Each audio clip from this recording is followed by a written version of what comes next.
Sheldon, Recording in to start the progress. game, well, not to start the game, but I think on you guys' second possession, you guys were able to get that big goal line stance. How much of a momentum, like how much momentum did that give you guys after that stop? That was huge. They were able to get the ball in a favorable territory, and then usually drives like that, they're at least coming out there with 3 points. So to be able to hold them to nothing was a big moment in the game. Keeping points off the board, definitely swinging that momentum early. That was something we definitely wanted to do yesterday. Come out fast, come out playing with energy, with violence, and making plays early. Because that can just, carry on throughout the rest of the game. And that was a big one to kind of carry that momentum throughout. Sheldon, can you give us an idea of kind of what the conversations were like with you guys as a defense last week coming off of that Patriots game and just kind of trying to regroup? Yeah, I mean, it was simple. We understood 54-13 was not our standard. It's not who we are.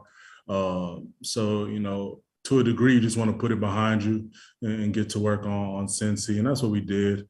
And I think I've said it before. Sometimes simple is better. I think we came out yesterday and we kept it simple. With guys locked in on their keys, we played fast, we played violent, and guys won their one-on-one matchups. That's the thing about this league. You can scheme as much as you want, you can draw up anything in the sand, but if guys aren't winning their one-on-one matchups, then, it's null and void. So, that was a big thing for us. Guys win their one-on-one matchups in timely situations, Q with that big sack early, Shaq with that pick. Guys were able to kind of make those plays when we needed them, winning those one-on-one matchups. And we feel like going forward, we continue to do that. We'll play the style of defense, up to our standard. Sheldon, can you elaborate on you said keep it simple yesterday. This is known as a fairly simple defense to begin with. That's what guys have been saying for months. So what do you mean by keep it simple yesterday? Yeah, man, just getting back to basics, not thinking too much outside the realm of what guys have to do on play in, play out. Guys not trying to do another man's assignment, guys focusing on their keys, what they have to do, and being 111, making sure that their 111 is handled each and every snap and winning that matchup. You do that consistently over the 60 minutes of a game. We feel like if we do that, we'll have ourselves in games and playing defense the way we want to play defense. Sheldon, I know you're focused on your side of the ball, but what did you think of Mike White yesterday? It was fun to watch. I think I played a lot of football, been around some great teams and great players. To see him come out there as poised as he was, as confident as he was, with the command he had, it was special to watch.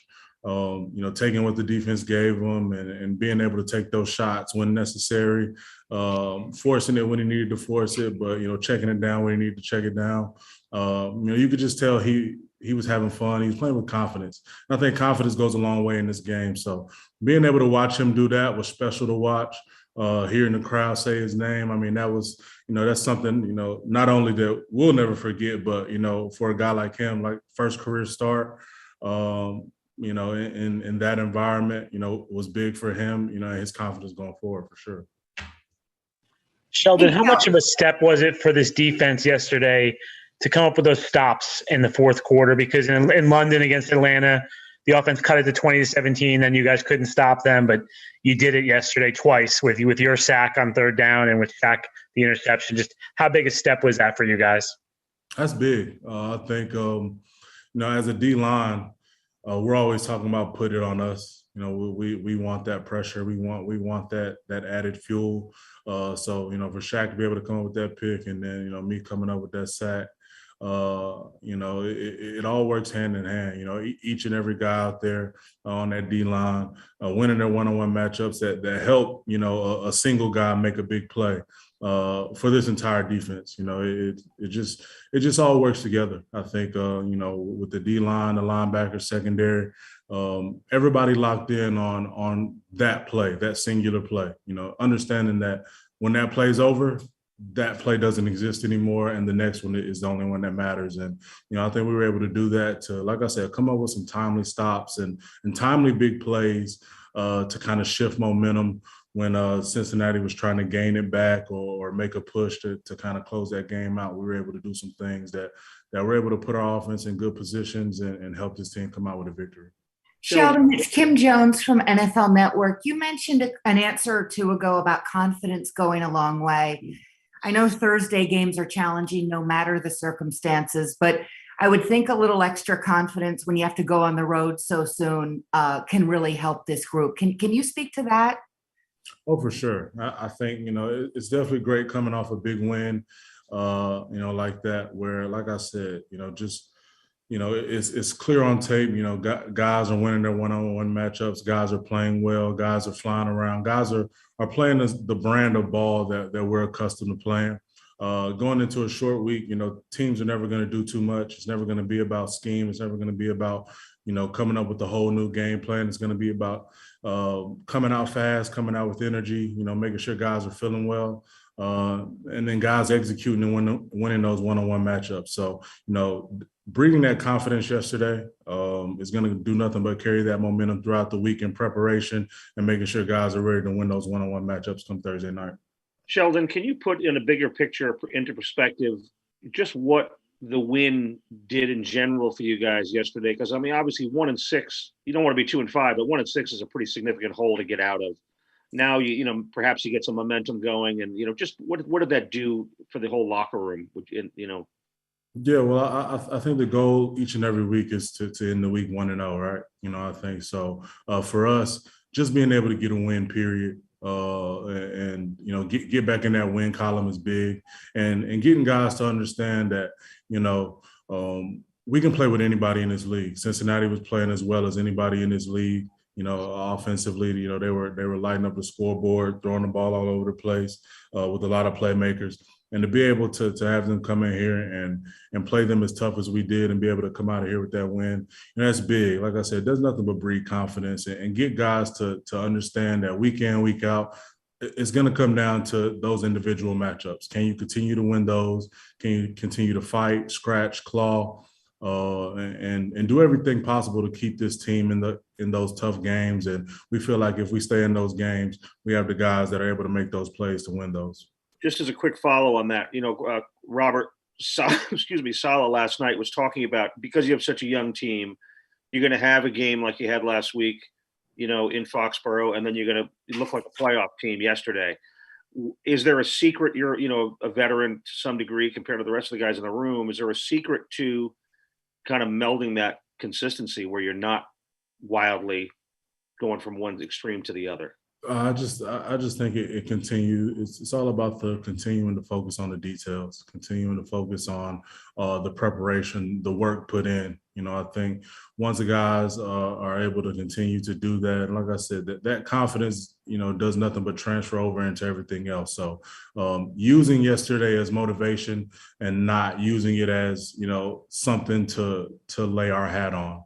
Right. Like you have to understand that just because you beat a good team doesn't mean you're going to beat every team. Each and every week, every team in this NFL is capable of beating anybody week in, week out. So understanding that, allow that win to drive you and motivate you to continue to put that work in, to continue to focus in on those details, to win in those one-on-one matchups, and don't allow that win to kind of make you relax and lay your hat on it and then, come out and, lay an egg, so to speak. So just getting guys to continue to understand that, when you get those wins, allow those to motivate you to continue to play better, to continue to raise your sense of urgency, to making sure everything from the details to your style of play to how you go out and tap is all, clicking on all cylinders come Sundays.